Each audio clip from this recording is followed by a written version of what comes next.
isa siyang mabuting tao.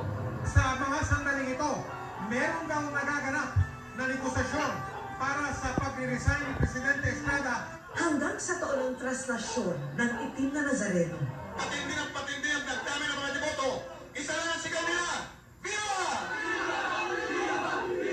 Naroon siya upang ihatid ang pinaka-may-init at pinakabagong ulat. Naramdaman ko po kanina ang silhi ng pananampalataya ng mga deboto. Our next MSAP icon is the legendary main man of the newsroom, Mike Enriquez.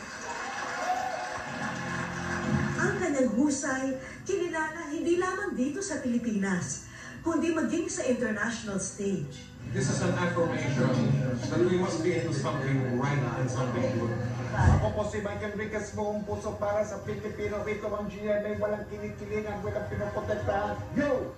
Pero sa kanyang galing sa pagbabalita, kanya rin naipapakita ang kanyang pagiging tao lamang. Kung saan galing yung bagong strain o uri eh.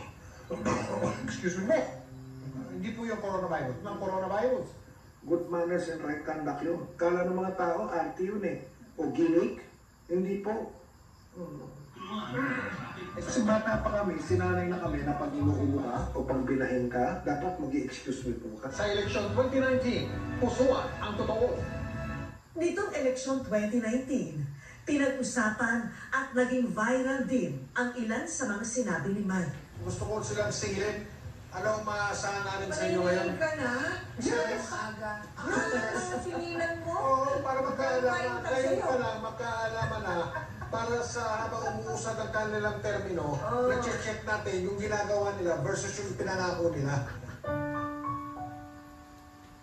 Ngayon, ang aming minamahal na si Mike, hindi muling maririnig ang tinig matapos ang kanyang pagkikipaglaban sa karamdaman. Pero sa aming puso, malinaw na malinaw pa rin ang kanyang boses. Hindi namin kayo tatantala.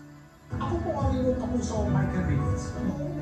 Gabay namin sa paghahatid ng serbisyo at katotohanan at ng matapang na pagbabalita. Paalam, Mike, hanggang sa ating muling pagkikita.